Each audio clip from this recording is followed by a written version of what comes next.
Hello. Today we're going to have some commentary, and I had this idea for a video where I would do a real-time ROM hack, and I might make a series of it. And if I do, this will be Real-Time ROM Hacks Episode 1. Realtime Romhacks Episode 1. And what this episode is I'm going to change something. Looks like my code is already in there. So let's see. That's okay. I was messing with this earlier. Since this is the first episode, I was preparing. Um, and I have a frozen value that I just unfroze. What you're seeing on the right, this is the RAM. So this is the live memory of the game. And the emulator I'm using is FCEUX 2.6.4. I think it was the newest one I could find. It's not the one I'm used to using. I'm used to using the one from like 10 years ago. So if you go to hex editor, you can see the memory. And the colors are addresses in the memory that are being written to. Okay, so all this is being written to. If I were to guess, I would say this was the graphics, the video memory. Okay, but watch this. I'm going to start moving, and you can see that when I start moving, there are some memory addresses being written to. What I'm going to hack with this game is this. The game doesn't scroll unless you're all the way on the edge of the screen, right? So that's kind of a problem because enemies just appear.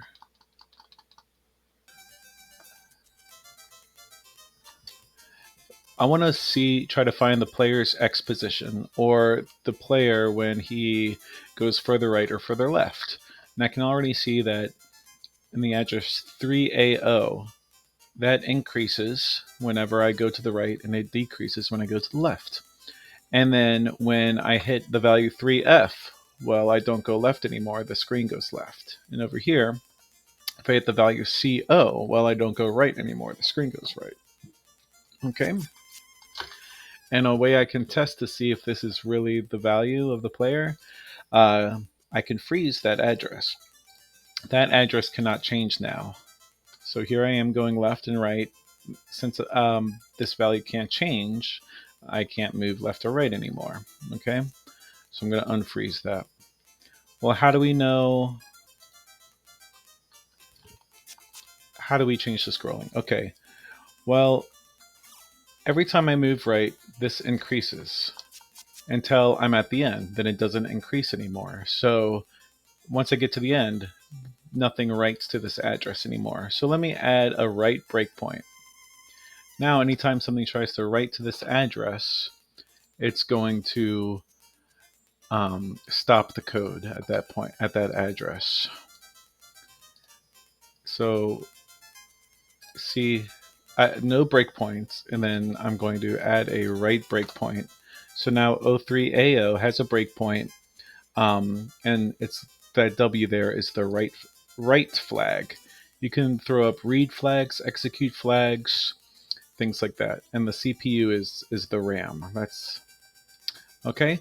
So now, when I move to the right, you will see.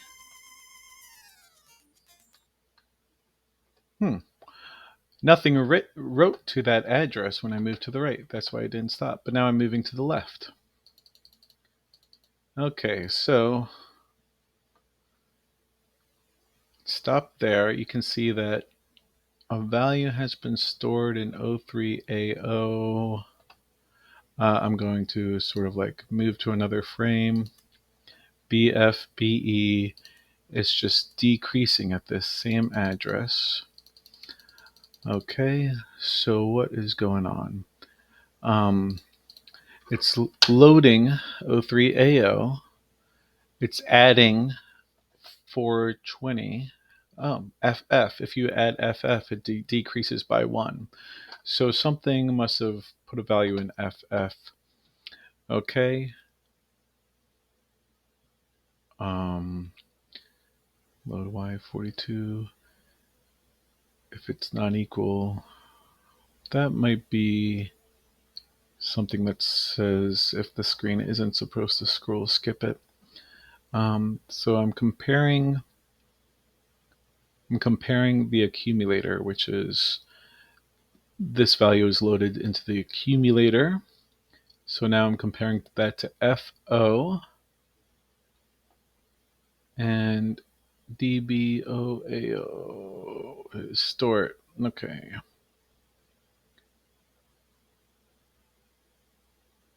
Huh. Interesting, right? But that doesn't really make sense. Let me disable this real quick. Because it's 3F really is the value. Well, this is kind of like 3F.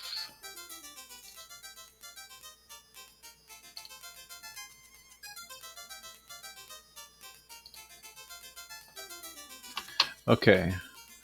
O3AO compared to that.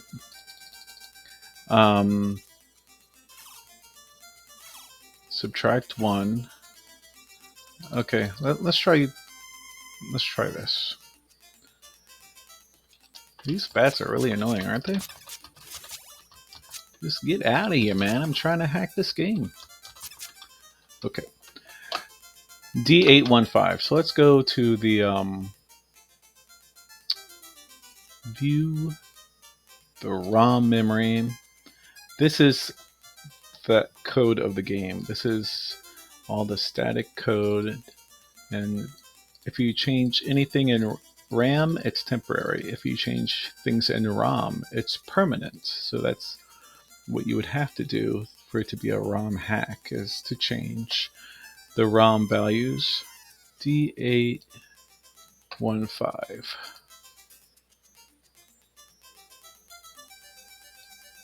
This isn't right. I bet it's 1D815. And I think, can I say go here?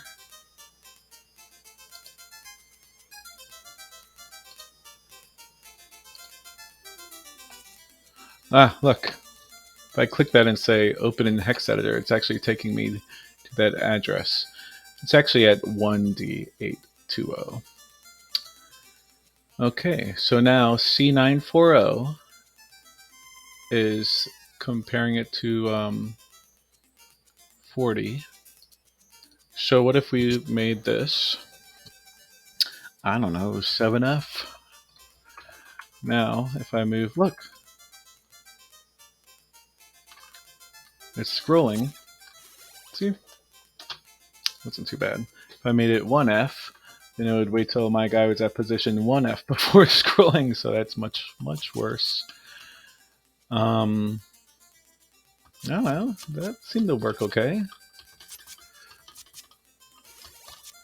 All right, let's keep it at 6F. It's not the exact center. Exact center would be 8, like 7F.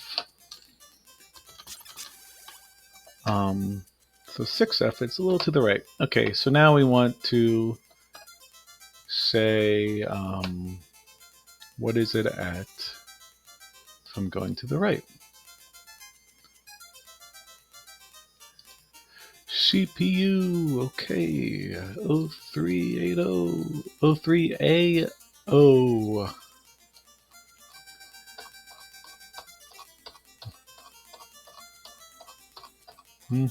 Scrolling up, it was CO. Okay.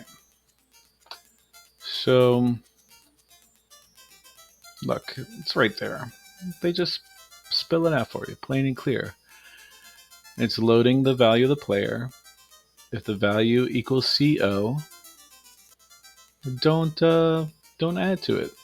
So let's change that value. Oh, and I can just go open that in the hex editor. CO. Let's make it 90. And now, oh, that didn't do it, did it? Maybe it did do it. It's just not far enough. What if it's...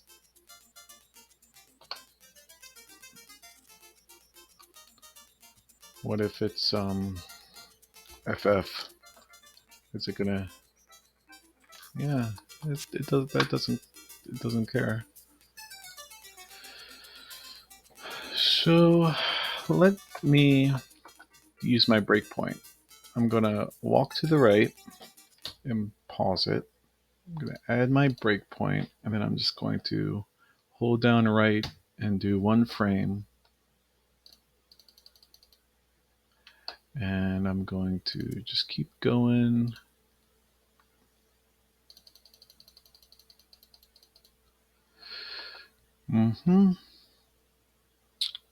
Load AO, add, compare 10, compare FO.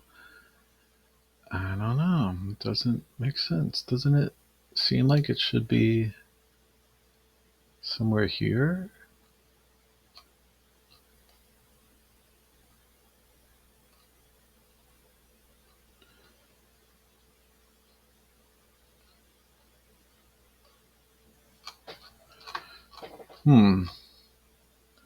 Okay, I'm gonna try a different flag. I'm gonna try the read flag. And then I'm going to keep going. Load.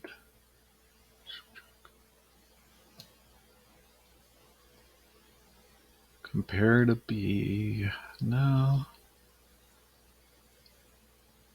Compare to B. It's not it. Where do we think it is? Somewhere near D8.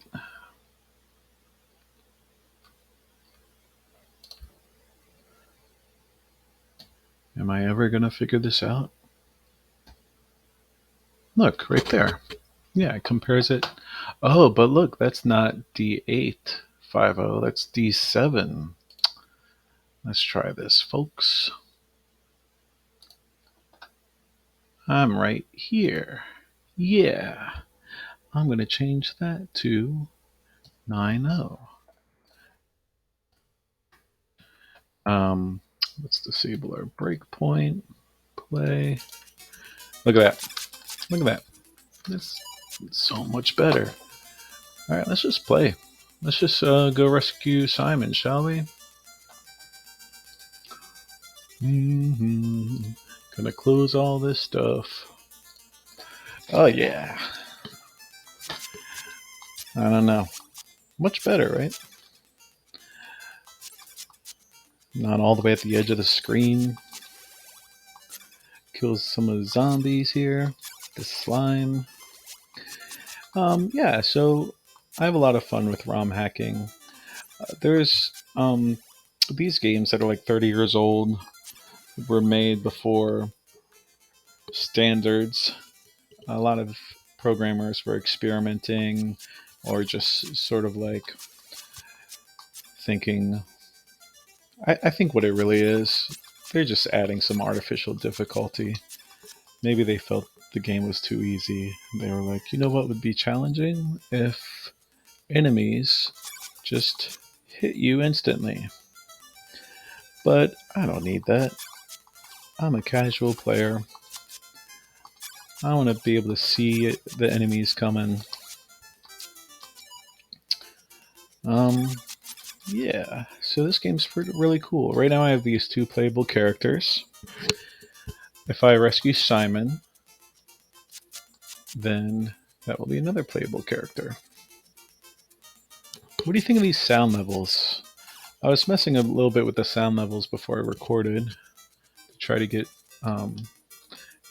good mix of game versus my voice. Which way to go? So this was a pretty easy thing. I'm trying to start out simple just to see, I don't want to spend a lot of time on a video and then find out the audio mix is really terrible or think of something I should have done. And, so this was just supposed to be a simple ROM hack, something fun to launch the series, Realtime Romhacks. And who knows, maybe we'll get other people interested in ROM hacking. This reminds me of Vampire Killer, right? The curtains, the messed up wall, very Castlevania 1 inspired. I actually own this game. I have the Famicom cartridge in my collection. I think I have pretty much every Castlevania game in my collection. I think all I'm missing is, well, Vampire Killer I don't have for the MSX. And I don't have the Wii fighting game that was called Castlevania. Jeez, this guy is kicking my butt. I hit him. Oh my god. Should I try to just defeat him on these ledges or something? This looks like it's going to be tough. Jeez, man. Alright, come on, Simon. I'll save you. Just do some dodging. That's not fair. How? Really? Like, how am I supposed to dodge that? Okay, I think that's the video. Hope you enjoyed.